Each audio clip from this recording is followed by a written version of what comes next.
yet, Jim? Real quick off the top, yeah. Yeah, I got ISOs of each one. Okay.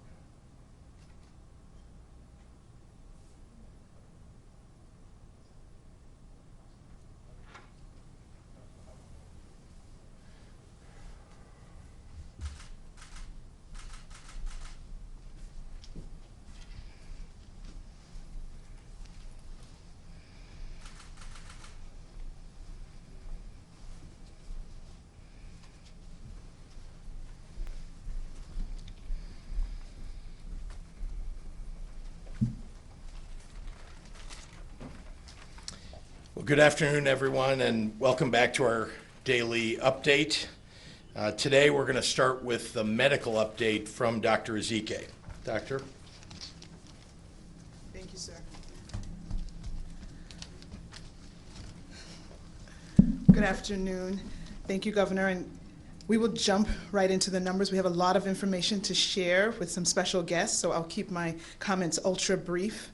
Today, we are reporting a total of 36,934 cases, which includes the 24-hour increase of 1,826. We're reporting, unfortunately, 123 fatalities, which brings our Illinois total to 1,688 lives lost in the fight against COVID-19. Right now, statewide medical surgical bed availability remains relatively flat, similar to ICU bed availability. Although use has been increasing slowly, capacity has also been increasing, thereby maintaining relatively stable levels. As of yesterday, 4,877 individuals were in the hospital were reported to be hospitalized with COVID-19. Of those, 1,268 patients were in the ICU and 766 patients were on ventilators. We continue to encourage everyone to stay at home, to wear masks when outside, clean frequently touched surfaces, and look out by helping neighbors and elderly people by trying to drop food off on their door or do other neighborly activities. Thank you for continuing to stay all in for Illinois, and with that, I will turn it back over to Governor Pritzker. I've actually forgotten the Spanish update, apologies.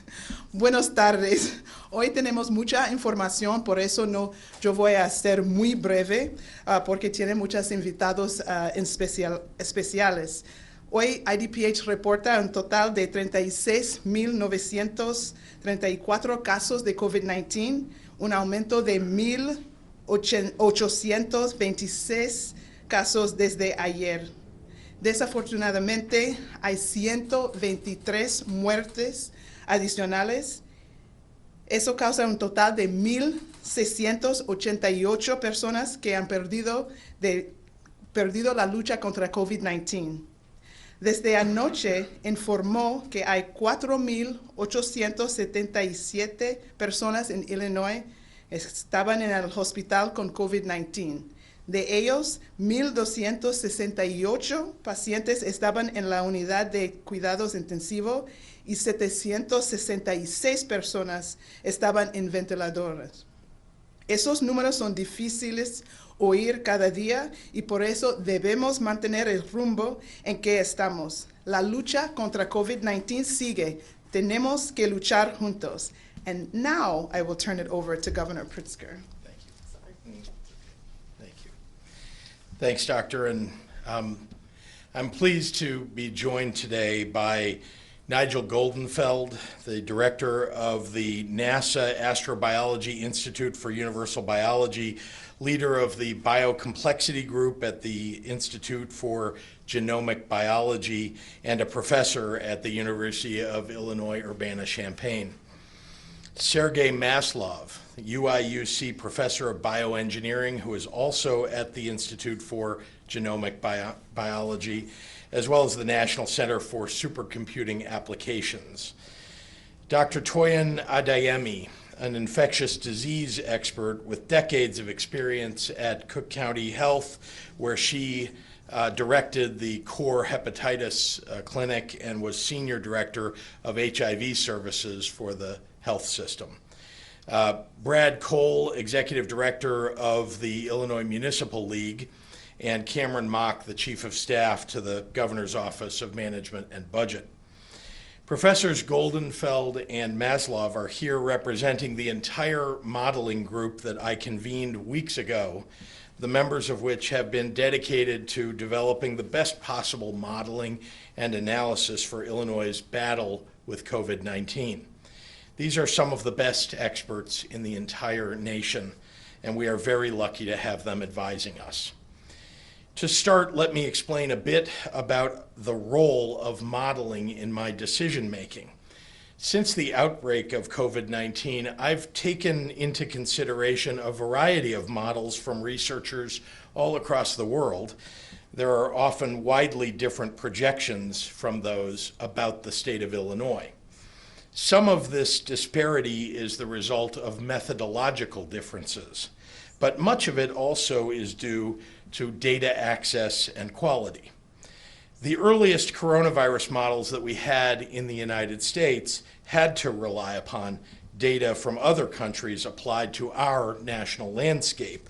And certainly there was a real benefit in those very early days of getting educated estimates of what the virus's effect on Illinois would look like, regardless of where that early data came from. But the picture that gets painted by modeling gets better when it's based off of what's actually happening on the ground in Illinois, data that can only be gathered with the passage of time. We now have what we didn't have 2 months ago, an understanding of what COVID-19 cases, deaths, hospitalizations, ventilator and ICU usage look like every day in Illinois. Even so, 2 months is not a lot of time in the world of modeling. That's important because the very essence of a model is that it gets smarter over time. How? Well, you consistently test past predictions against current reality and then adjust projections accordingly. Or to put it simply, the more facts that you have, like exactly how many people went into the hospital with COVID-19 on a certain date, the better your ability to predict outcomes on any later date. Notice I say it becomes better because it never is exact. There is no crystal ball available to us. There are only estimates. Illinois is the proud home to some of the finest researchers and research institutions in the world. And still, it is always the case that different modeling teams come to different conclusions. So I undertook a project to give me the best possible approximations of future COVID-19 illnesses in Illinois that would then allow me to make decisions about what resources we would need to keep Illinoisans alive and recovering, and what urgency would be required in decisions about whether to initiate new mitigation strategies or extend existing ones like the stay-at-home order. I have known from the start that even the best projections are going to have a great deal of variance, but knowing the boundaries of that variance informs my decision-making. So we convened top researchers from the University of Illinois Urbana-Champaign, the Chicago and Illinois Departments of Public Health, Northwestern School of Medicine, the University of Chicago, and we also brought in outside consulting groups. They worked as a cohort under Civis Analytics, using the most comprehensive data available for the entire state of Illinois. Suffice to say, the findings we're discussing today about the state of Illinois were put together by some of the best scientists, doctors, researchers from some of those great institutions that I just mentioned. I want to look first at the projected fatalities.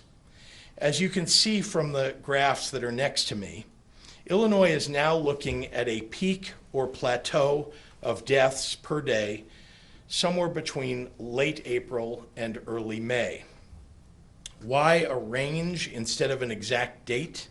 Well, everyone wants to look at the median line as a guide, that nice clear line that cuts through the big shaded section on all the models circulating online. But reality is not quite so simple. Look at the actual deaths from the past few weeks on the graph next to me and look at the median projections going forward. Reality swings up and down, sometimes drastically, a fact that can't be captured with a simple median line. What we have to consider is the whole shaded area. That shaded area shows the range that researchers are 95% confident that things will land. That's a shaded area you would see in differing shapes on every model. To be clear, the fact that the variance is large doesn't make a model less useful, but it does nevertheless make it clear that it is only a tool to be used. I worry that people think the model is some miraculously accurate view into the future that is going to tell us exactly what we need to do and when. It's not. It won't. I guarantee that the model that we're sharing today will change in the coming days as projected numbers about those days are replaced with actual numbers. A model is an imperfect tool that we use to add context to the actual numbers that we can chart every day: cases, fatalities, hospitalizations, positive test results, ventilator and ICU usage. I also want to explain a bit about this change in our estimated peak cases. The concept of flattening the curve only just entered our common vocabulary in the last few months, and it's really crucial to understand our approach. Weeks ago, many models, both those produced by our in-state experts and those from around the nation, predicted an early or mid-April peak for Illinois.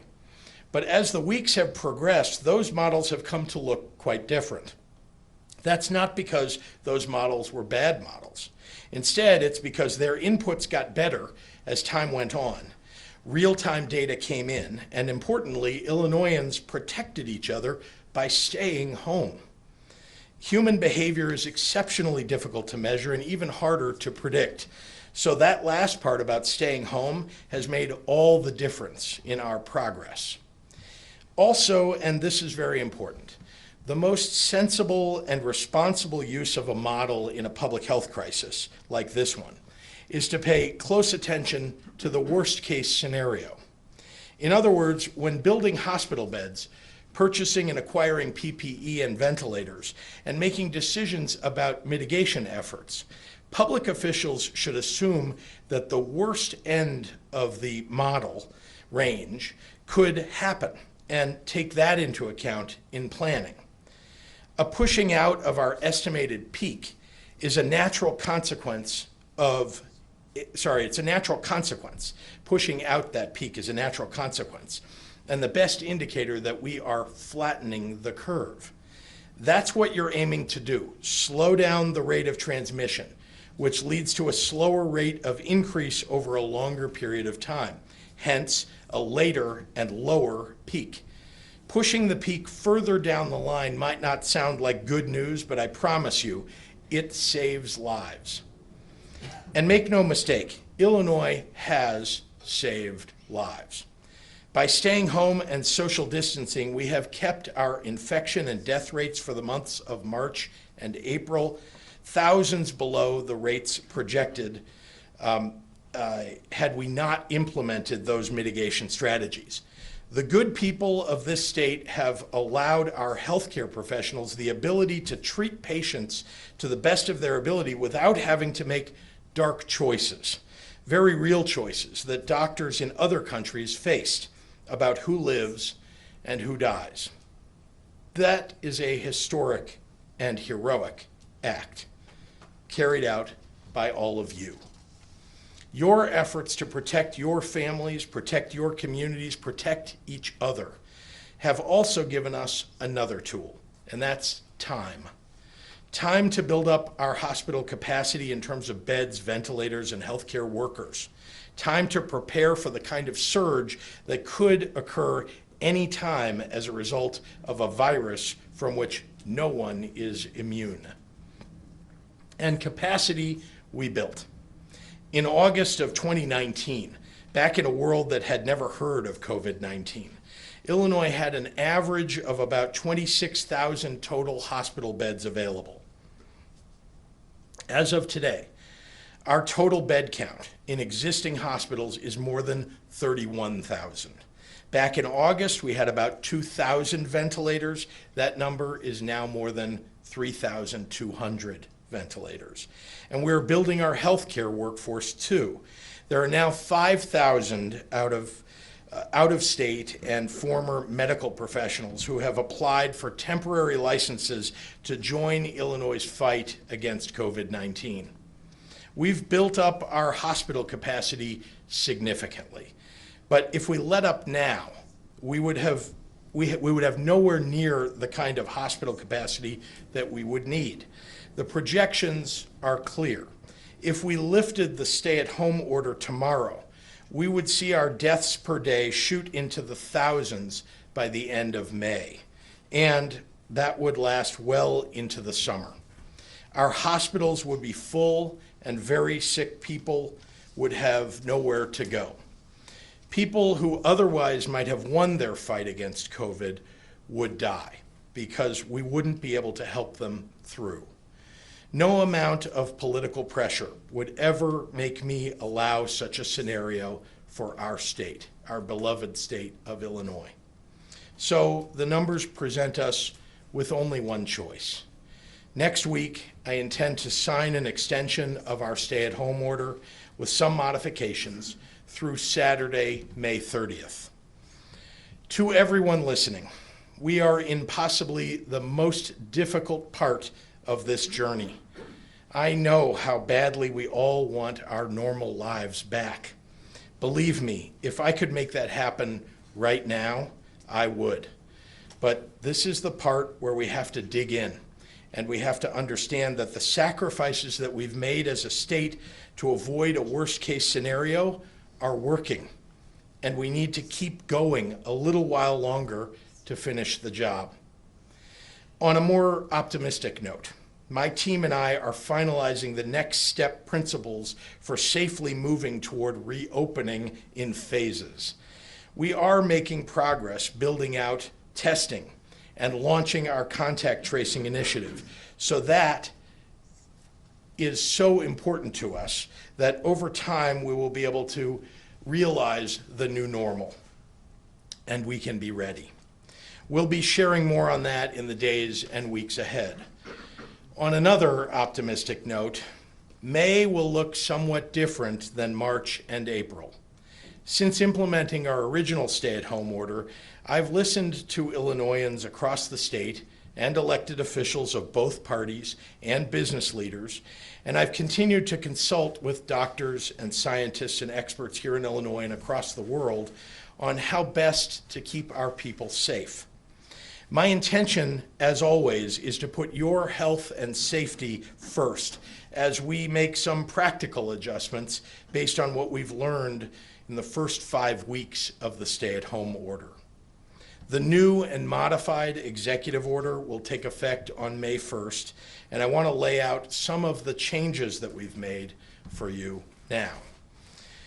Because we are bending the curve, surgery centers and hospitals will be able to begin scheduling surgeries that had been delayed so that we could maximize statewide capacity for COVID patients.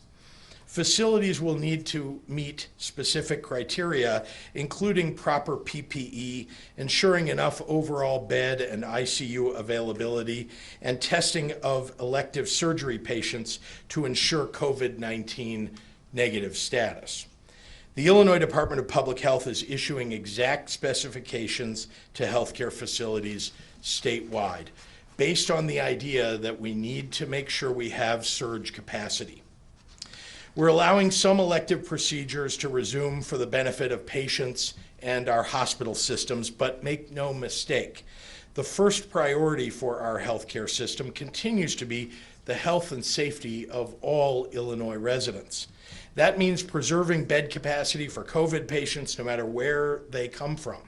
As I've said before, we value all lives equally, and that includes the men and women in our corrections facilities. If we find out that hospitals are refusing to live up to their obligations, the director of the Department of Public Health has the authority to investigate and enforce this policy and will not hesitate to do so.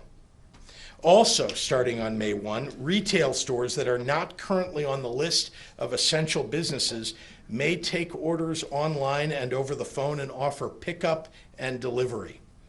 We've made it more explicit that greenhouses and garden centers may remain open with specified social distancing measures in place.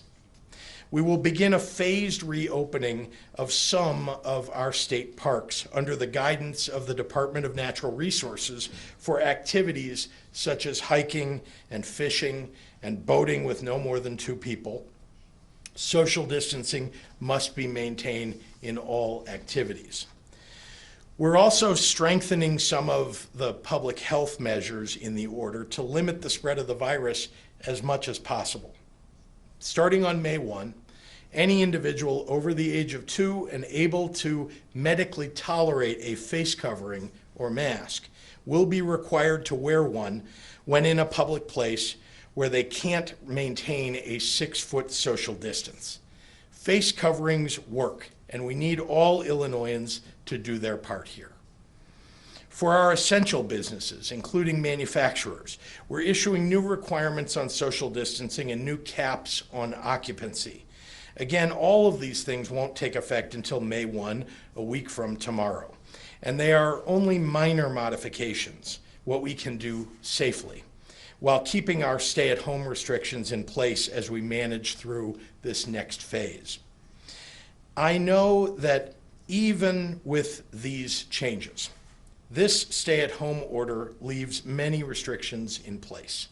And in the coming weeks, as we get to the point of working our way down to the other side of the peak, as we move forward, there will be more to do to get people back to work and open up even more. Understand that these are not choices that are made arbitrarily. These changes are what the data says that we can offer the people of Illinois without risking so much viral transmission that our hospitals will again become or potentially become overrun. That said, if we start to see crowds and people violating the order or breaking the rules, I will need to bring back these restrictions. I'm hopeful that we will not need to do that. Folks, this is a battle that you never asked to fight. I know that. I also know that our doctors and our nurses and our healthcare professionals never asked to lead us through a pandemic. Our essential workers never asked to man the front lines of society. Our small businesses never asked to sacrifice their bottom line to an invisible enemy. I see your pain, and I am so very sorry for it. But for every person who wants to go to dinner or hang out with friends in a park or swing open their salon doors, there is a family mourning the death of someone they love. There is a parent, a child, a friend who would give anything to have their greatest strain be the difficulties of staying home and not the unimaginable pain of a life lost too soon. I'm not in the business of comparing suffering. In a pandemic, everyone is allowed to hurt. But we have the opportunity to prevent the pain of loss from touching the lives of thousands. We have the opportunity to follow the leadership of the countless nonprofits and community leaders and families across Illinois who have demonstrated their courage and their empathy and their willingness to help. Illinois has the best people in the world, and I've said all along that I will fight like hell for you.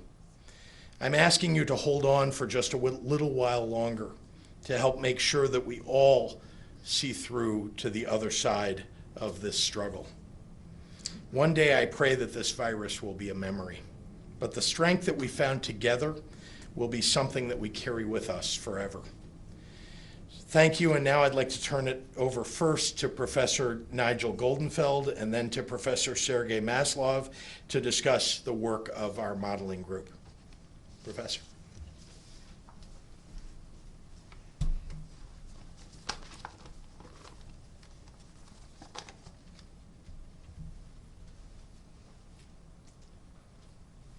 I would like to thank Governor Pritzker not only for his strong leadership, but for making my job easier in explaining to you the task of the modeling groups.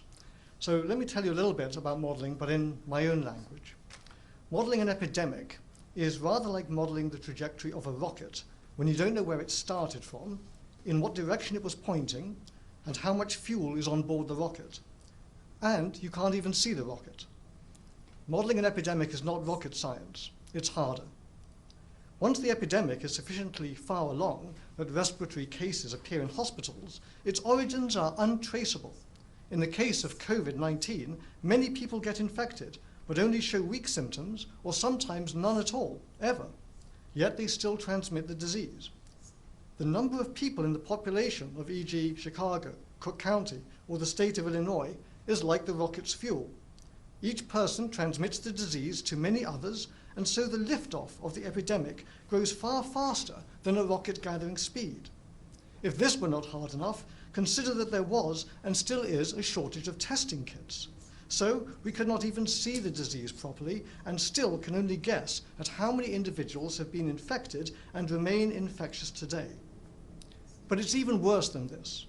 The laws that govern the trajectory of a rocket were discovered by Sir Isaac Newton nearly 400 years ago, but the precise laws that govern the trajectory of an epidemic are still unknown and depend on the behavior of people. By heeding the governor's stay-at-home order, the population of Illinois has dramatically altered the trajectory of the epidemic in ways that we had hoped for but could not precisely predict. The epidemic is like a rocket that you can move by mind control. It's not rocket science. It's harder. The only way to see COVID-19 is through mathematics. For this reason, the governor set up a community forum to coordinate and compare the modeling efforts of 3 groups within Illinois. In addition to our group from the University of Illinois, there is one from the University of Chicago, headed by Professor Seri Kobe, and another from Northwestern University, headed by Professor Jalene Girardin. Professors Kobe and Girardin are epidemiologists by training. We happen to be theoretical physicists with backgrounds in modeling ecosystems, bacteria, and viruses. Our group is small, but its members, whose expertise ranges from black holes, cosmology, material science, and engineering, are experts in computation and modeling.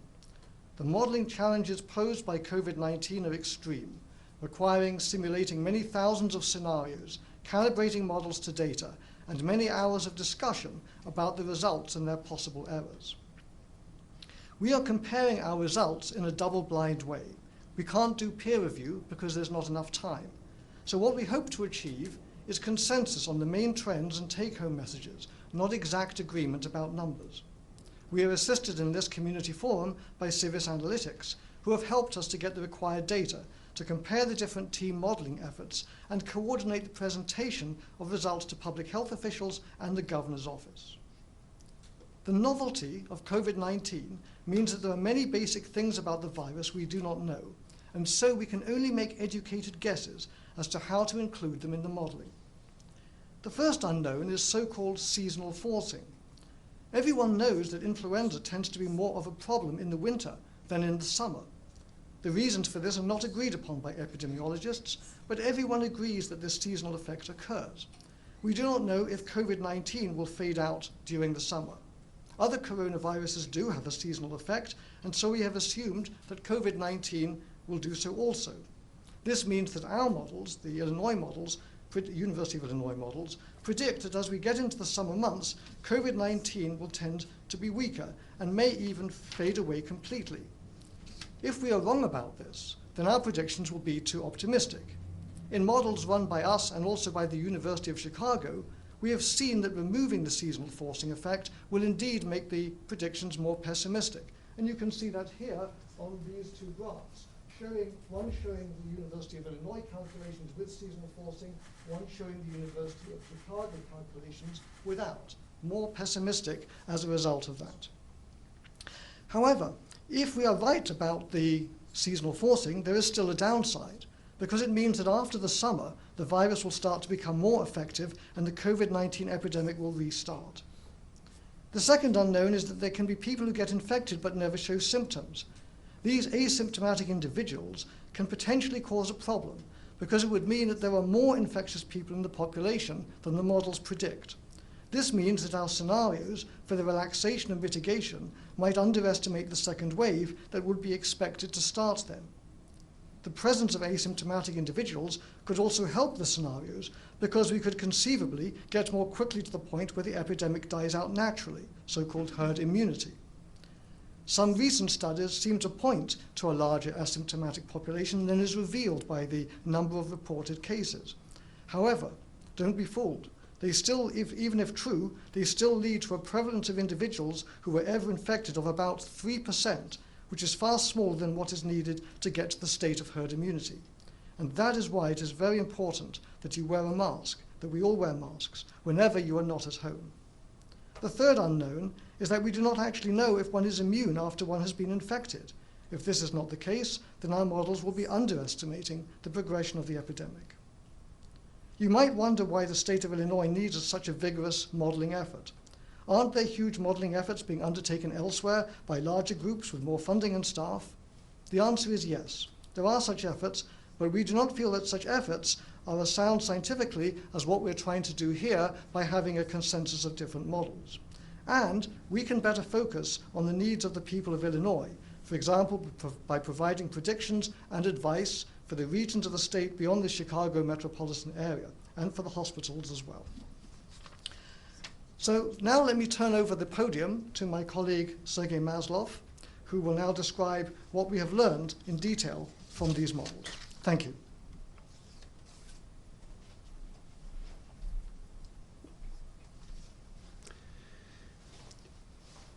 We were asked by the governor's team to consider 3 different scenarios. One in which stay-at-home order was never issued, another one in which it was issued and maintained for the whole duration of the simulation, and the third scenario in which the stay-at-home order was initially issued but then relaxed after April 24th.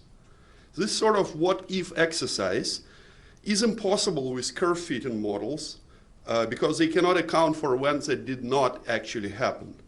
However, our mechanistic models considered by the 3 groups gathered by the university, by the government of Illinois, allow us to turn on or off the effects of social distancing and to figure out how the social distancing affects the trajectory of COVID-19 epidemic in Illinois. By looking at what would have happened if the stay-at-home order has not been issued, we can estimate how many lives the people of Illinois have saved just by staying at home. As was noted by Professor Emily Landon right here at this podium when the stay-at-home order was first announced, the success of social distancing is measured by what did not happen. Our calculations show that the number of deaths would have been about 20 times as high as they are today.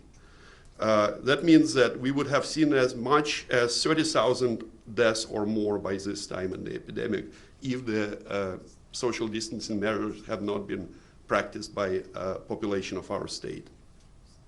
At the time of the stay-at-home order, the number of cases in Illinois doubled every 2.5 days. Growth at this rate would have quickly brought the number of sick patients to exceed the state's capacity to take proper care of them. Thanks to governor's prompt actions to first close schools and then to issue the stay-at-home order, this did not happen. In addition, this action prevented the state health system from collapse. So what is happening in the real world right now? Our model suggests that because of the social distancing measures adopted by the people of Illinois, we are currently approaching the peak of the first wave of the epidemic. The number of hospital and ICU beds occupied by COVID-19 patients is currently within state's capacity, thanks to the fantastic work by the frontline healthcare workers. In fact, the number of beds that are occupied by COVID-19 patients has remained approximately constant over the past week and is not increasing. This is great news, but it's not the time we can really let our guard down. The reason is that once the peak is reached, it is not the end of the epidemic. There are still people dying and new cases being announced every day. But there is something else as well. Mathematical models are capable of seeing what we cannot see. They can predict the current number of infected individuals, which we cannot measure due to limited testing capacity of the whole country. The models predict that this number is at least 10 times larger than the number of new positive tests announced every day. Furthermore, it will remain high even after the peak of the epidemic. While there are so many infected individuals walking the streets and relaxing social distancing too early would start another wave of the epidemic. But unlike the first wave, which may have started from only a few individuals, the second wave would be started by thousands of infected people. When we simulated this scenario as requested by the governor's team, we saw a drastic rise in the number of hospital and ICU admissions and deaths. The second wave would quickly surpass the ability of our hospital system to respond. Let me summarize.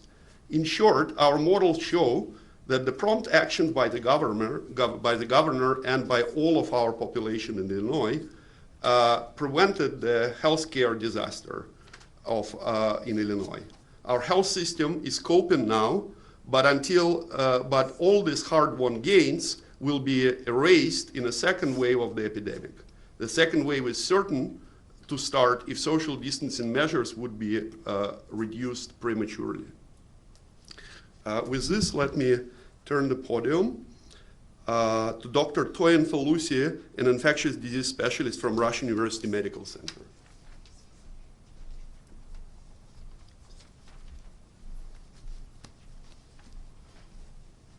Good afternoon. My name is Toyin Felusi Adeyemi, and I'm speaking today as an infectious disease physician who's been in practice for over 20 years. All of those years I practiced at Cook County Health, where outstanding care is provided to people from communities most disproportionately impacted by chronic health conditions, social and economic hardships, and now hit hard by COVID-19. While I'm no longer on hospital rounds, I remain connected to those on the front lines and in the emergency departments and hospitals who are working long, hard, challenging, strenuous hours each day, caring for people sick, many in the ICUs, many on ventilators with COVID-19. My colleagues, my physician colleagues and other healthcare workers, the residents and fellows in trainings, our advanced practice practitioners, our nurses, social workers, respiratory therapists, pharmacists, technicians, the lab techs, the radiology techs, nutrition, environmental services, transporters, security, clerks, all the people that are vital in keeping the hospitals going are stretched physically, mentally, emotionally. And many will have years, decades, or even a lifetime of trauma from their experiences being in the front lines during COVID-19 pandemic. This virus is brutal, it's scary. And COVID-19 has impacted us all. We've heard the numbers daily. We've heard about the people who have died from this disease. These are human beings and who have loved ones in their lives. Sad, extremely sad. Personally, many of us, myself included, know people who care about who have been infected with COVID-19, who are ill with the disease, or unfortunately have died of COVID-19. Again, this virus is brutal, and we're finding out very protean in its manifestations. As Illinoisans, we've seen and heard over the last week or so that while new COVID cases and deaths are reported daily, including in healthcare workers, that the state of Illinois is starting to bend the curve. We're clearly, as you've heard, changing the trajectory of where things could have been much worse if we did not shelter in place and stay at home. But we definitely cannot relax now.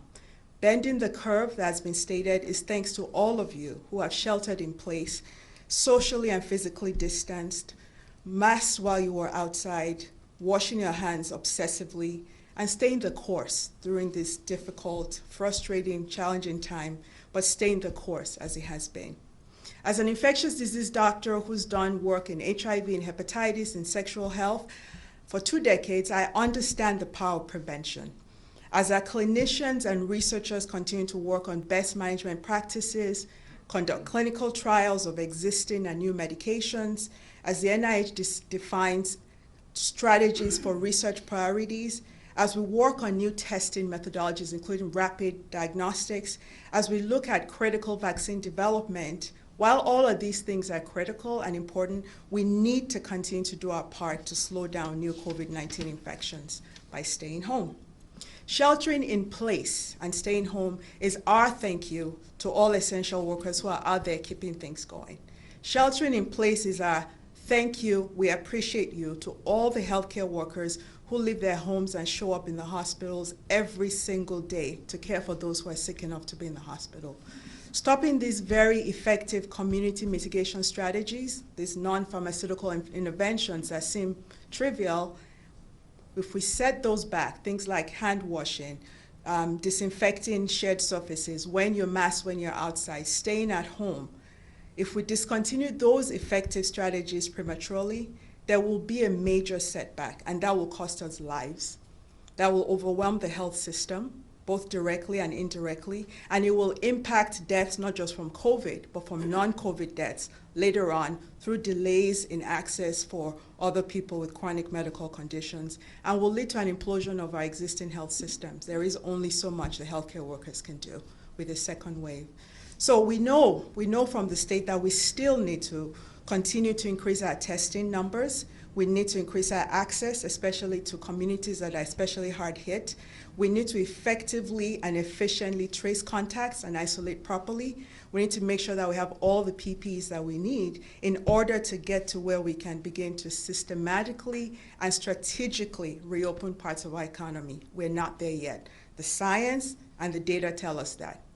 Effectively, we're not there yet. The city and state health departments and the government have been using very sound data, some of which you heard today and saw today, to guide these very important and difficult decisions. We need to trust our outstanding health officials and continue physical distancing and shelter in place until our numbers tell us that we can relax these restrictions.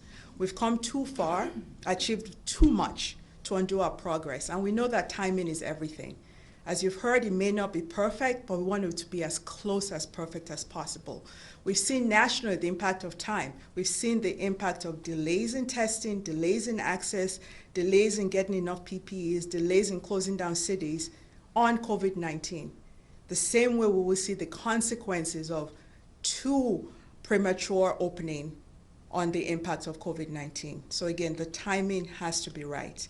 As an ID doctor, who has my county volunteer badge and ready to help when needed, and a proud Oak Park resident for 26 years. I urge you to continue to take this seriously and stay home. This virus is brutal. I can't say that enough.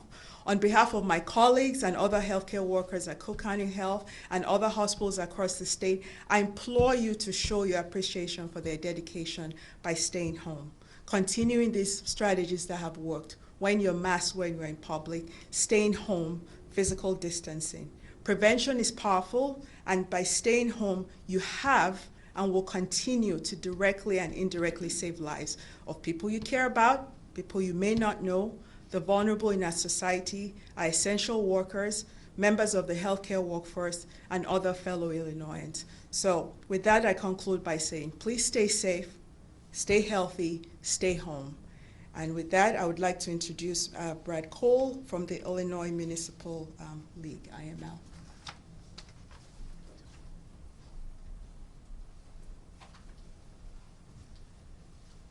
Thank you, Doctor. I'm here today, again, on behalf of the cities, villages, and towns of this state, all represented by the Illinois Municipal League, and all committed to stopping the spread of the disease that has created this public health crisis. Governor, as you and all of us know, this crisis and its condition has evolved in many ways during recent weeks. The individuals who have been sick or who have confirmed cases now are obviously and considerably anxious. We wish all of them a fast and full recovery. For those who have lost family or friends or even acquaintances, their grief is heavy, and we offer our heartfelt sympathies. This has been difficult, very difficult, and it will remain difficult, and more so with this extension of the stay-at-home order. Everyday lives have been disrupted.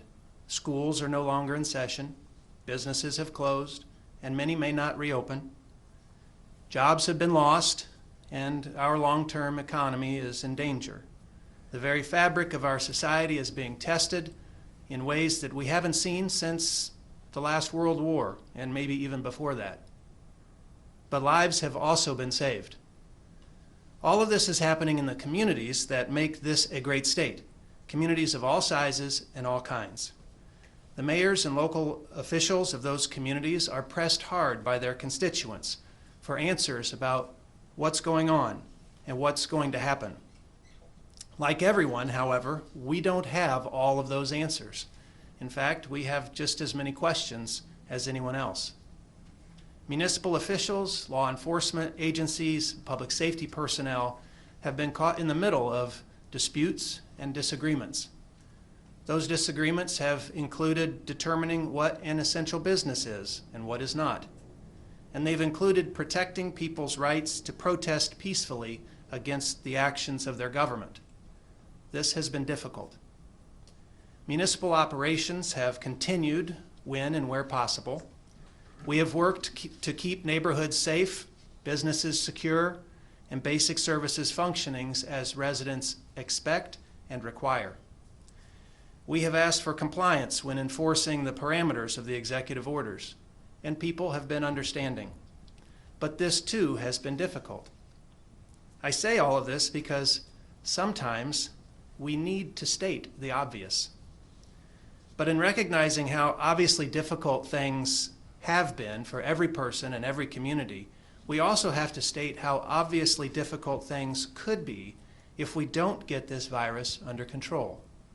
As I have said before, the faster we comply with these temporary restrictions, the faster we will be able to stop the spread of this disease, and the faster we will be able to regain our way of life.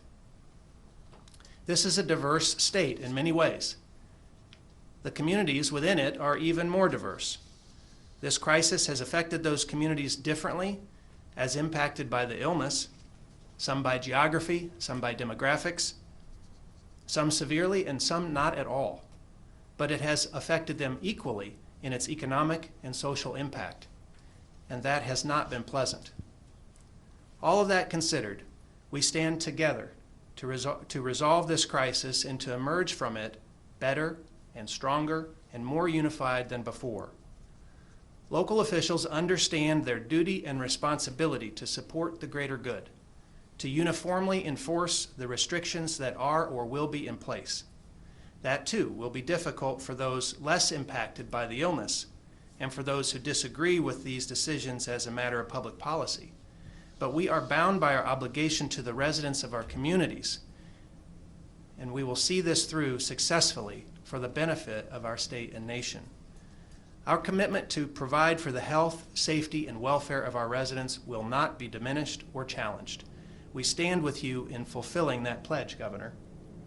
As I have also said before, Illinois is a world-class state that is home to world-class cities that are home to the finest people we know.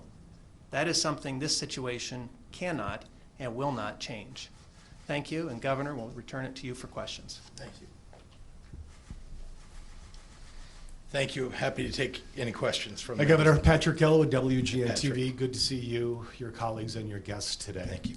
As it relates to moving forward May 1st and the hospitals and surgery centers, are you saying that doctors and patients can now start making appointments to do procedures beginning May 1st, such as MRIs, mammograms, colonoscopies, and other potentially life-saving measures? I'm going to ask Dr. Ezike to come up and describe that to you. So yes, we've been working very hard to try to come up with, very safe ways that we can help these postponed procedures and surgeries, which after postponing them for too long could actually become more of a harm to the patients instead of a benefit. And so we will roll out details in the coming days, but we are trying to make healthcare more accessible, these specific surgeries and procedures, And we'll be working with our partners, the Illinois Health and Hospital Association, to try to find the best medium in terms of keeping beds available for COVID patients in case there is the surge, in case there's any change in what happens with that, and make sure that we won't undo any of the benefits that we've done so far. Governor, on the subject of the phase-in moving forward as it relates to parks and certain businesses, how are you going to handle that? Is that going to be a week-by-week assessment? Or in your words, what are you thinking as of today? So the things that I enumerated a few minutes ago in my remarks are going to be starting up on May 1. The things that I enumerated, for example, retail establishments being able to do pickup and delivery of items. Those establishments didn't have that ability under the prior executive order, just as one example. In terms of the other phases that people are looking to, or as the president's plan says, phase 1 and phase 2 and phase 3 and so on, that, as you know, is dictated to a large degree by what was suggested in that plan. I think Dr. Fauci had a lot to do with that plan, and it sort of settles on the idea that once you get past a peak, which really can only be seen in the rearview mirror, because as we've said, these projections are only that, projections. But once you get past a peak and you have 14 days of reduction in the numbers as we talk about them, then we'll be able to move to make decisions about another phase. And so, that's the progression in terms of timing, and then the decision making about what happens in each of those phases. We're working on that as we go, talking with industry leaders, talking with the workers in those industries, and of course thinking about the customers if they're open to retail, for example, and then of course epidemiologists and doctors weighing in on the plans for those businesses going forward. I'd like to ask you some questions from my colleagues in the city and throughout the state, please. Greg Bishop from the centersquare.com asks, the state is scheduled to give union workers $261 million in raises. How do you justify those raises to people who are out of work and struggling to file unemployment benefits and pay their daily bills? Yeah. So as you know, these were contracts negotiated after 4 years of no contracts for those workers and no raises at all. And so that's why those contracts are in place now. I was able to negotiate something with them. We certainly keep in close contact. We're watching the budget very closely, but suffice to say that that's the reason that those exist.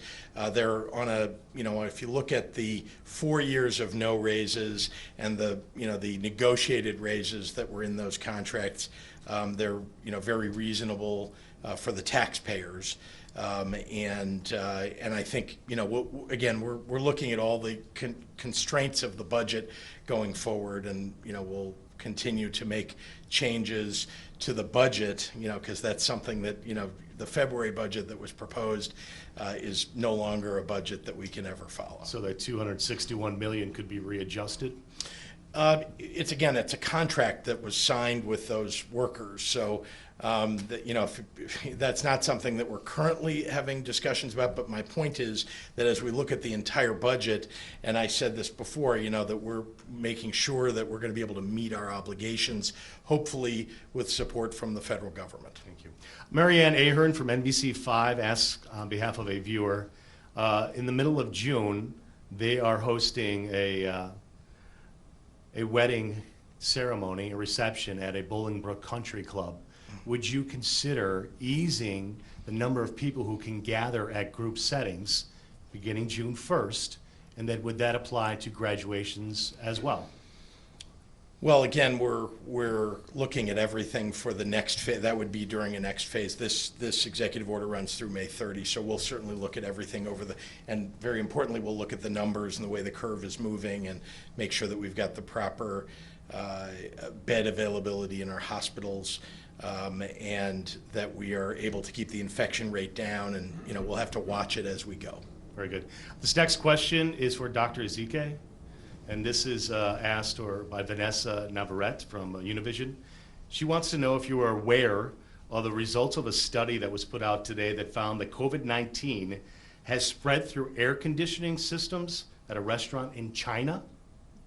I am not aware of that, but I will make sure that my team researches that so that we can be aware of all the current information that's coming out. So thank you for sharing that. You're very welcome. Governor, this is from Tiffany Lupensky, CBS.com. She wants to know, on behalf of WBBM, if you haven't already addressed this, but what are your thoughts about the recommendations concerning the letter that Minority Leader Jim Durkin put out today, expressing his desire for you to share the modeling numbers in detail with legislative leaders as well as the public? Well, I think one of the purposes of today, he and one of his colleagues in the House have wanted to see the models. And, as I've said to them many times, there are multiple models, and the modeling doesn't determine my answers to, how we're going to move forward, but it is instructive for sure. So this is an assistance, I think, to everybody to understand what we're looking at. But this isn't even the only thing that I'm looking at. So the idea that somehow sharing one model with people is going to somehow instruct them about what next moves we're going to make, I think is a fallacy. Do you share that information in detail with legislative leaders presently? We today, again, we put out this information. They now know who all of the people are in the institutions. I think those folks have, on frequent occasions, spoken with the media about modeling, and I'm sure that they would continue to share their thoughts. Mark Maxwell, Capitol Bureau Chief, asks that we are nearly 5 weeks into this stay-at-home order. COVID-19's incubation period is 14 days. You have acknowledged most people have done a great job complying. Our families or friends who have followed the rules and remained symptom-free now able to meet in smaller groups, closed circles, is how he refers it to. I'd like to refer this to Dr. Ezike because she will have a better answer, but I'll just start by saying that this virus is still out there, that if you are no longer obeying the recommendations that have been made and the orders that have been put in place, you're simply opening yourself up and everybody else up to infection. But I will turn it over to Dr. Ezike. Again, the small groups that form like a household or a nuclear unit, those are the groups that we've asked to continue to stay together. If you increase that group beyond your nuclear unit, and then someone else from that group now has a small gathering with someone else, the power of exponential growth is still there. And I just remind everyone that one person infecting 3 people, and those 3 affecting 3 each, you get, with just 10 rounds, you get to 59,000 people infected. That is how quickly, and that's why the models initially, without the interventions, would have put us beyond our healthcare capacity. So we still have the enemy out there. We've done great, but we haven't quelled the virus by any stretch. We still have no treatment. We still have no vaccine, and we don't think we have an acceptable level of herd immunity. So again, to not undo the great work that is done, we probably need to do the same measures. Governor, this is from Eric Hong from ABC7. He asked, you have been accused by some, including some Illinois Republican lawmakers, of operating in a bubble. Would you commit to holding a virtual town hall to hear directly from Illinois residents about the economic problems that they are facing? Well, the accusation that I'm operating in a bubble is ridiculous. First of all, I think everybody on my staff and the Republican members of the House and Senate and the leaders themselves know that I make frequent calls every day to them, to many of their constituents, to mayors. I know, Brad Cole knows there are quite a number of mayors all across the state that I've reached out to. I've tried to make myself accessible in every way that I can. We're also in a stay-at-home order. I'm trying hard to reach out, as we all are, using Zoom and other methods of communication with people, and I'll continue to do that for as long as we're in this situation. Thank you, Governor. Amy Jacobson from WIND Radio says that, preface it by saying this, Mitch McConnell has said he won't provide federal bailout funds for state pension funds, but he would support a provision to allow states to file for bankruptcy. You have said you don't want such a provision and wouldn't use it. If a reorganization was good enough for Puerto Rico with less debt per capita than Illinois. Why isn't it good enough for Illinois? And if it's not good enough for Illinois, what options would you necessarily consider absent a federal bailout? So I would like to say that Amy clearly doesn't understand what happens when an organization goes through a bankruptcy and out the other side. The cost of borrowing, the cost of doing business goes way up. Much beyond where we are now, we would be paying interest at usurious rates. Our state would be in a world of hurt. People wouldn't want to do business, in fact, with a state that's gone through bankruptcy, with the idea that, well, if you've gone through it once, you might go through it again. And the fact is, states are not allowed to declare bankruptcy, and it's a good thing. What we do need to do is make sure that we do, as I was doing before we got to this crisis, which is to balance our budget on a regular basis, to begin to build surpluses so that we can pay down existing bills that were there before I came into office, to make sure that we're continuing the services that people need in the state while also being fiscally responsible. Thank you, Governor. Cisco Cotto from WBBM News Radio asks, there are several downstate counties that are being devastated economically, even though they have very few infections. Why not allow those areas to reopen across the board? Well, as you can see from some of the changes that we made in the executive order, I listened to many people downstate and in areas where there were lower infection rates, lower hospitalizations, so that we could make it more accessible for them to do certain kinds of things that we thought will not spread the infection, but will allow areas that have a different set of characteristics than, let's say, an area of downtown Chicago, to be able to operate in a different fashion. So that's built in. I talked about some of those things in my remarks. Thank you, sir.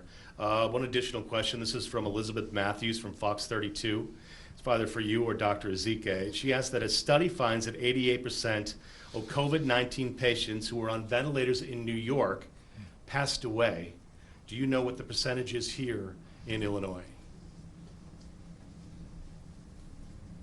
I have been following more national and international data. I don't have Illinois-specific data, but across the board, we have seen rates of 50 to 80% mortality on vents, and we have learned, I know from talking to ICU and pulmonary specialists, that people are trying different, more innovative ways to try to increase the oxygenation in patients who are suffering respiratory distress, and that involves putting people on their stomach and rotating them in the different positions to try to get oxygen to different parts of the lungs. So we are seeing that here, and appreciating all these pulmonary intensivists who are trying to find new ways to care for this very serious disease. And I know it's odd for a non-doctor to add to that answer, but I'll just say that it's been, as many of you have heard, I've focused a lot on making sure that we have enough ventilators for people in the state. During the time period when we've been focused on this, doctors learning more about the effects of COVID-19 have learned that there are other therapies that they can bring to bear, like what Dr. Ezike is talking about, to lessen the likelihood that someone will end up on a ventilator. And it has been successful. Not universally so, but it's been successful, and the result is the need for ventilators has come down since we first looked at what are the resources that we need to meet the challenge of the curve. Thank you. Thank you very much, Patrick. Okay, we'll switch to questions from reporters not in the room. This is from Hannah at the Daily Line. How much testing do we need in Illinois in order to go about normal life before a vaccine is widely available? What's the figure in terms of tests per capita? Have we hit a ceiling in our ability to test in the nation or in Illinois because of a lack of testing materials available? What about the spread of the disease in Illinois? Do we not know yet because of this? Multiple questions in there. Hopefully you'll remind me whatever I've forgotten. But let me start by answering the question about how many tests do we need per capita, what's the right number. It's very difficult to say, and the reason, when you talk to the experts around the country about this, they will give you different answers.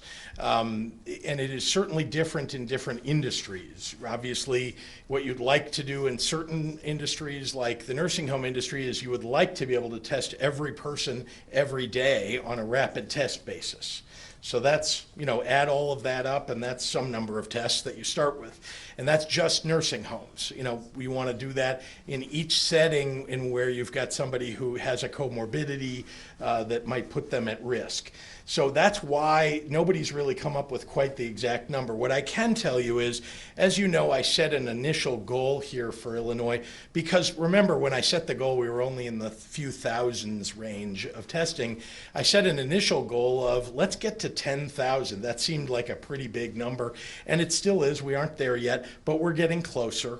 And then the question, and I'm certainly thinking about this too, what's the next goal? We're not going to be able to immediately go from 10,000 to 250,000. So what's the next goal? What's possible?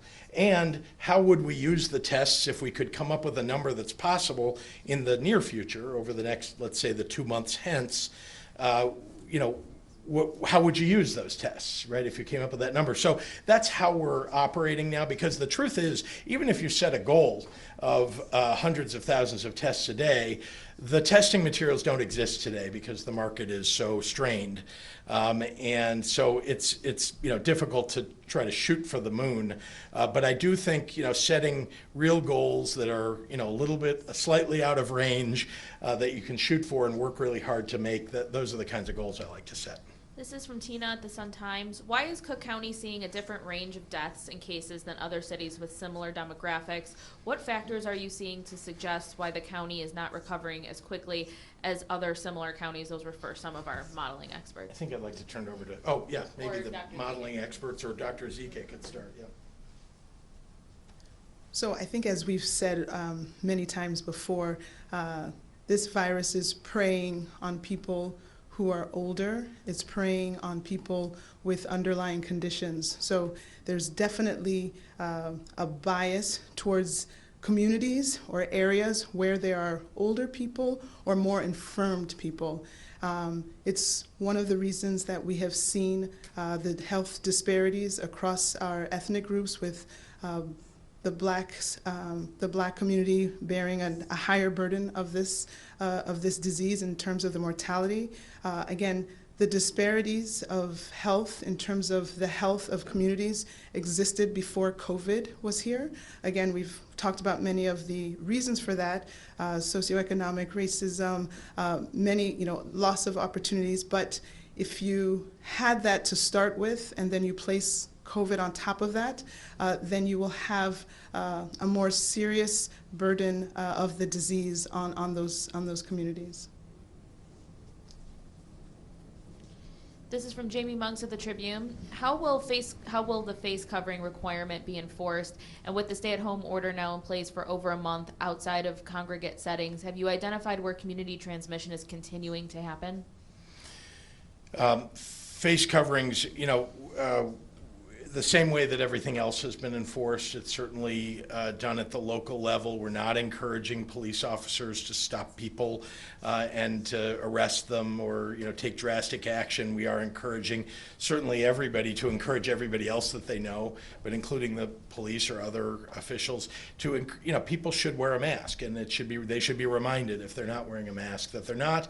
And private establishments do need to require that people who enter their establishment wear a mask. Kelly at Block Club.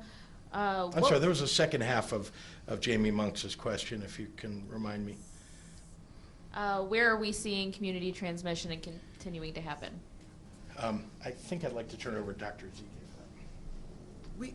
We have community transmission in all parts of our state. I think in terms of documented cases, we're at 96 cases of the 102, and so we know that the majority of people who are ill cannot tell you exactly where it came from. So there's widespread community transmission. You could say that the rates are higher in some areas than others, but that's not to say that we don't have it throughout the state. And let me just remind you that you need to do more testing everywhere in the country to do sentinel surveillance, which is what would answer that question better. But Dr. Zika has it right. It is everywhere. Where is there an outbreak? Everywhere. I realize that in some areas of the state we have fewer people who have tested positive and fewer people who have passed away, but that does not mean that it is not in your county or in your town. This is from Kelly at Block Club. What will the state do to help people unable to pay their rent or mortgages? Many won't be able to pay at the end of forbearance periods since they've gone without income. Yeah, and you know that we've been encouraging the forbearance as much as possible. We've obviously stopped sheriffs from evicting people. We've talked to mortgage companies to get them to provide forbearance. Look, we're all hopeful that we're able to begin to put our economy back together. We hope that the forbearance period that people will be able to take advantage of will be a short enough period but fully covered so that when people are able to go back to work, they'll be able to afford to pay their bills. Greg Hines at Cranes, you are allowing outdoor recreation. Why not indoor pools, which are chlorinated, or gyms under correct spacing and capacity limits? Isn't that a health necessity for some people? Which doctor would like to talk about swimming pools? You know, IDPH does regulate pools, and if we want to get into the different microbes that exist within pools, different swimming pools, we can do that. But definitely, the practice of obviously being in a swimming pool, unfortunately, we do know that there is some fecal shedding of the coronavirus, if I can go ahead and share that. And so, as well as associated with pools, you would have locker rooms with which people would need to change. So you would have more people congregated in the same setting. So for a myriad of reasons, that wouldn't be conducive to promoting social distancing and decreasing community spread. This is from Amanda Vinicky at WTTW. Will you release the raw data for these models? When and where can we access it? So I just want to be clear with everybody, we don't own these models. These models belong to the experts who you've heard from and the others who've been part of our consultative group. And so I would suggest, I will just remind everybody that they have spoken with the press before. They've been quoted about what the work that they do, and I think that will continue. And so again, it's up to them, though. These are models that are owned and controlled by the people who created them. Pete McMurray at WGN Radio, boating with 2 or more people will be accepted after May 1. How do we police boating on Lake Michigan? 2 people, 2 or less people. And so we, they're just the same way. Look, we're encouraging everybody to do the right thing. I think, that we're not going to be sending police out to look at every boat and count people that are on the boat. But I think people know what the right thing to do is. They're being told what the right thing to do is. And if it needs ultimately to be enforced, then we may need to go that direction by using law enforcement. But that is not currently what we're looking for. John O'Connor at the AP. Many retailers already fill online orders and do curbside business. How will this benefit them beyond what they're already doing and sacrificing? Well, if they're not an essential business, they will not have been doing this or should not have been doing this, but it is now allowed for retail businesses. Matt Roy at WICS in Springfield. What is the status of Vibra Hospital in Springfield? It has been identified certainly as a surge capacity alternative care facility. No work has yet been done on Vibra Hospital, and we're certainly evaluating and hopeful that we won't need to build out more facilities, or that we won't need to use, and light up all the facilities that we may have because it is very expensive, as you can imagine, to staff these even on a temporary basis, but necessary if there is a requirement for surge capacity because the existing hospitals wouldn't be able to handle that surge. Ed at the Sun-Times, the stay-at-home order has now been in effect 33 days, and yet we've had a record number of new cases yesterday. Is this simply a result of more testing, or is the virus continuing to spread? If it's still spreading, do we know where and why? Dr. Zika? I will say that the increased number of cases have to be taken in context with what the denominator is. And so as you've heard Governor Pritzker say, the last 2 days we've tested over 9,000 people for the first time in the state. And so when you look at the numerator, the number of positive cases, over the denominator, all the people that were tested, we actually are still running about the same percentage of positivity. But obviously, if you test more people, you will get more positives. Again, that is understood, but I think we're still in the 21% positive rate, so it's still consistent. It's just a matter of more people tested. Jake Griffin at the Daily Herald. Many people in rural parts of the state want to quarantine Chicago and the suburbs and reopen parts of downstate Illinois that aren't seeing infection rates like the urban areas. Why has the state not done that? I'm not sure how to answer that, except that this virus knows no boundaries, folks.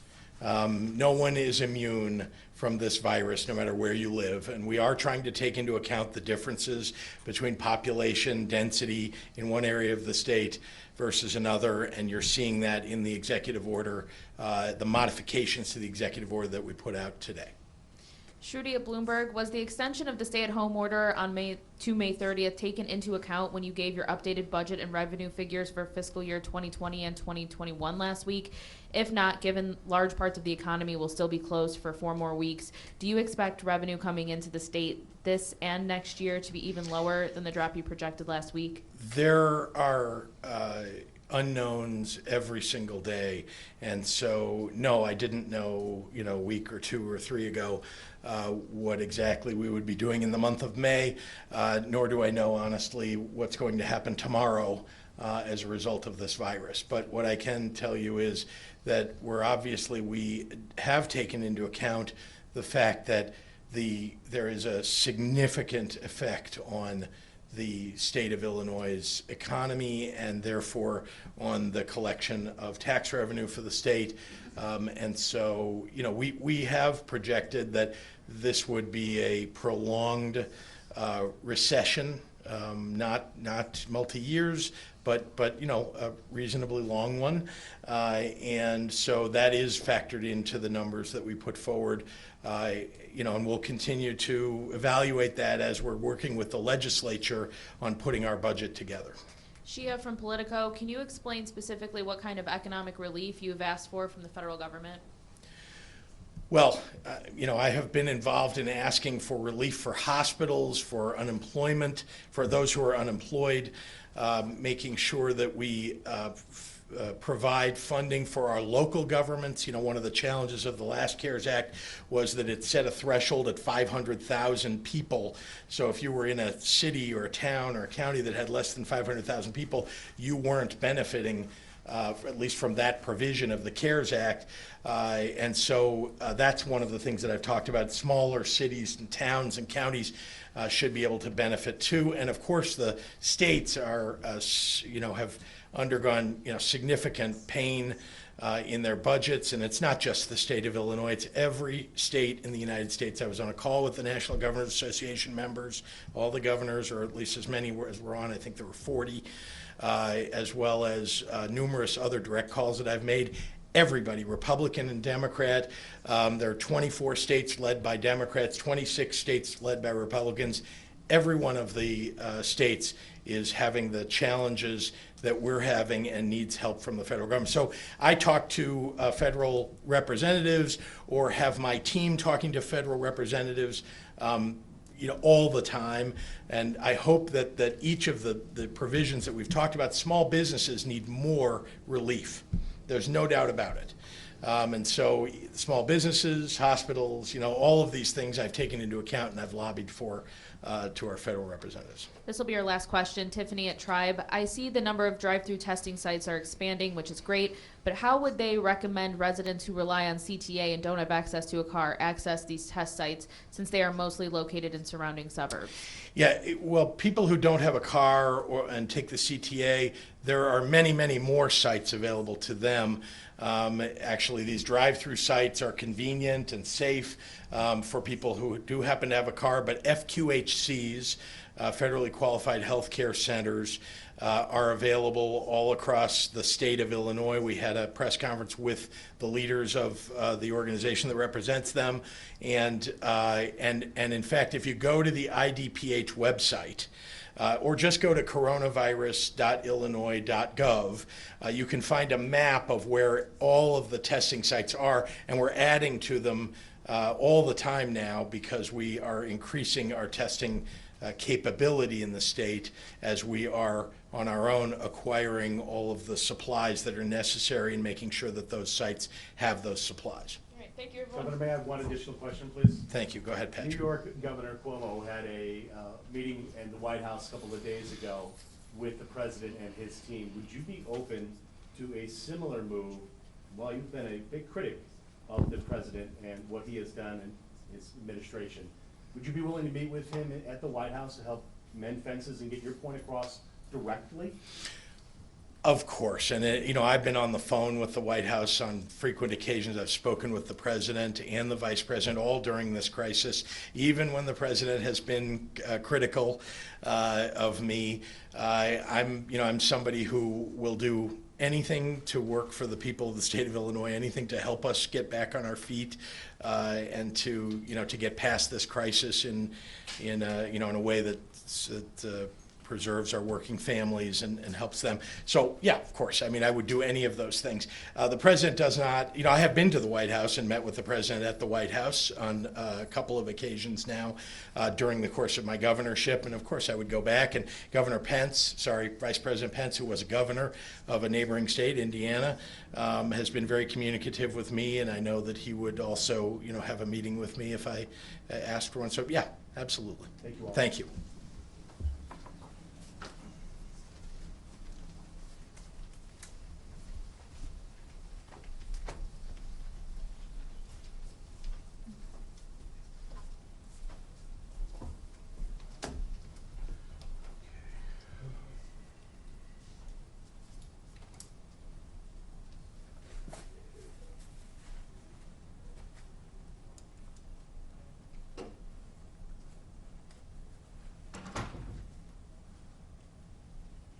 Can I help you with anything, Jim? No, just got a couple more shots of this. Okay. All right. I'll see you later then. I'm working with Hector and Pat. So that was a long one.